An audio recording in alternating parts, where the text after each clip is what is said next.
Hello guys, it's me Paru ആണ്. ഇന്ന് നമ്മൾ ഉണ്ടാക്കാൻ പോകുന്നത് പാൽക്കപ്പയാണ്. നല്ല ടേസ്റ്റി ആൻഡ് ക്രീമി ആയിട്ടുള്ള പാൽക്കപ്പ.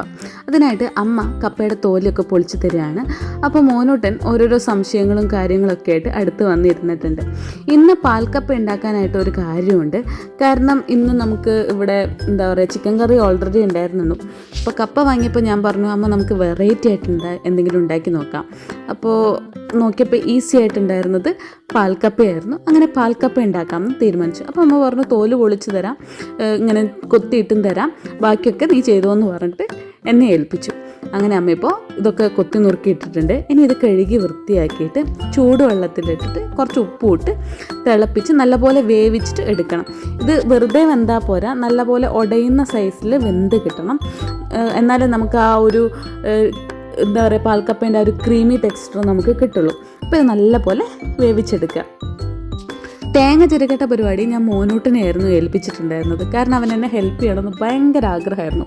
പക്ഷേ ഇവനെ ഈ പണി ഏൽപ്പിച്ചപ്പോൾ ഇത് എനിക്ക് പണിയാവും എന്ന് തോന്നിയതുകൊണ്ട് ഞാൻ പിന്നെ അവൻ്റെ സാധനം വാങ്ങിച്ചിട്ട് ഞാൻ തന്നെ തേങ്ങയൊക്കെ ചിരകി റെഡിയാക്കി.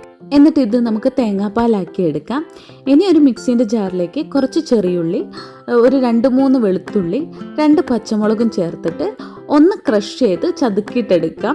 അത് നമുക്ക് മറ്റേ കപ്പയിലേക്ക് ഇടേണ്ടതാണ്. ഇനി വേവിച്ച് വെച്ച കപ്പ ഒരു നോൺ സ്റ്റിക്ക് പാത്രത്തിലേക്ക് എടുത്തിടാം. ഇത് പാത്രം സ്റ്റൗ കത്തിക്കേണ്ട കാര്യമില്ല. ഇപ്പം നമ്മളിത് ഉടച്ചെടുക്കാനാണ് പോകുന്നത്. ഇത് നല്ല പോലെ നമുക്ക് ഉടച്ചെടുക്കേണ്ട കാര്യമുണ്ട്.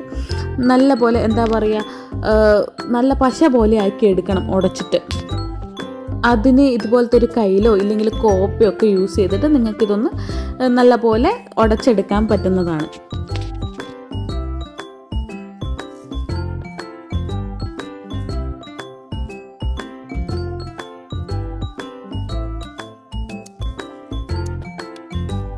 ഇപ്പം നമ്മുടെ കപ്പ നല്ല പോലെ ഉടഞ്ഞ് കിട്ടിയിട്ടുണ്ട്. ഇനി ഇതിലേക്ക് നമുക്ക് നേരത്തെ നമ്മൾ ക്രഷ് ചെയ്ത് വെച്ചിരിക്കുന്ന പച്ചമുളകും ചെറിയുള്ളിയും വെളുത്തുള്ളിയൊക്കെ കൂടെ ഇതിൻ്റെ അകത്തേക്ക് ചേർത്ത് കൊടുക്കണം.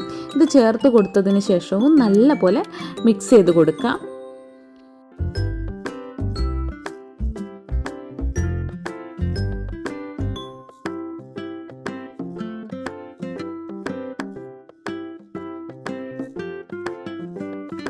ഇനി ഇതിലേക്ക് നമുക്ക് തേങ്ങാപ്പാൽ ഒഴിക്കാം. ആദ്യം 1-ാം പാല്, അതൊരു 3/4 കപ്പോളം ഉണ്ടാവും. അതിനുശേഷം നമുക്ക് 2-ാം പാൽ ഒഴിച്ചു കൊടുക്കാം. അതും ഒരു 1-1/2 കപ്പോളം കാണും. അത്രയും ഒഴിച്ചു കൊടുത്ത് നല്ലപോലെ മിക്സ് ചെയ്ത് സ്റ്റൗ ഓണാക്കി ഇനി നമുക്കിതൊന്ന് മീഡിയം ടു ഹൈ ഫ്ലെയിമിൽ വെച്ചിട്ട് നല്ലപോലെ തിളപ്പിച്ച് വേവിച്ചെടുക്കാം. എന്നാലാണ് ഈ തേങ്ങാപ്പാലിൻ്റെ സത്തൊക്കെ കപ്പയിലേക്ക് ഇറങ്ങി ആ ഒരു ടേസ്റ്റ് കിട്ടുള്ളൂ. സോ നമുക്കിതൊന്ന് വേവിച്ചിട്ടെടുക്കാം.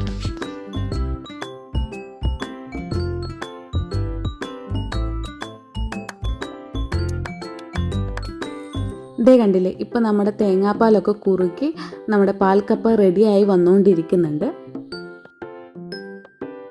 ഈ ഒരു സമയത്ത് നമുക്ക് കുറച്ചുകൂടി ഉപ്പ് വേണമെന്നുണ്ടെങ്കിൽ ഉപ്പ് ചേർത്ത് കൊടുക്കാവുന്നതാണ്. ഇപ്പം നമ്മുടെ നല്ല കൊഴുകൊഴാന്നുള്ള ക്രീമി ആയിട്ടുള്ള പാൽക്കപ്പ റെഡി ആയിട്ടുണ്ട്. ഇത്രയേ ഉള്ളൂ, ഈസിയാണ്. എല്ലാവർക്കും വീട്ടിൽ ട്രൈ ചെയ്ത് നോക്കാവുന്നതാണ്. ഇനി ഇതുവരെ ട്രൈ ചെയ്തിട്ടില്ല, കഴിച്ചിട്ടില്ലാത്ത ആൾക്കാരാണെങ്കിൽ മസ്റ്റ് ട്രൈ ആയിട്ട് ചെയ്യേണ്ട കാര്യമാണ്. കഴിച്ച് നോക്കുക, അഭിപ്രായം പറയുക. ലാസ്റ്റ് ഇതിലേക്കൊരു വറവും കൂടി ഇടാണ്ട് അതിനായിട്ട് ചൂടായ വെളിച്ചെണ്ണയിലേക്ക് കുറച്ച് കടുക് പൊട്ടിച്ച് കുറച്ച് ചെറിയുള്ളിയൊക്കെ ഇട്ട് 2-3 വറ്റൽമുളക്, കുറച്ച് കറിവേപ്പിലയും ഇട്ട് അതൊന്ന് നമുക്ക് താളിച്ചിട്ട് ഒഴിച്ചു കൊടുക്കാം. ഞാൻ പറഞ്ഞ പോലെ അത്രയും സിമ്പിളാണ്, ഈസിയാണ്. ഇതൊന്ന് ട്രൈ ചെയ്ത് നോക്കുക. ട്രൈ ചെയ്ത് നോക്കിയിട്ട് അഭിപ്രായം നമ്മുടെ ചാനലിൽ വന്ന് പറയാം. അപ്പോൾ ഈ വീഡിയോ ഇഷ്ടപ്പെട്ടിട്ടുണ്ടെങ്കിൽ ലൈക്ക് ചെയ്യുക, ഷെയർ ചെയ്യുക, കമൻറ്റ് ചെയ്യുക, നമ്മുടെ ചാനൽ സബ്സ്ക്രൈബ് ചെയ്യാം. അപ്പോൾ അത്രയേ ഉള്ളൂ, എല്ലാവരും ട്രൈ ചെയ്ത് നോക്കുക. പാൽക്കപ്പ റെഡി ആയിട്ടുണ്ട്. നല്ല ടേസ്റ്റാണ്. നമ്മുടെ ചിക്കൻ കറി, ബീഫ് കറി തുടങ്ങിയതിൻ്റെ കൂടെ കഴിക്കാൻ അടിപൊളിയാണ്. അപ്പോൾ അത്രയേ ഉള്ളൂ. ബൈ.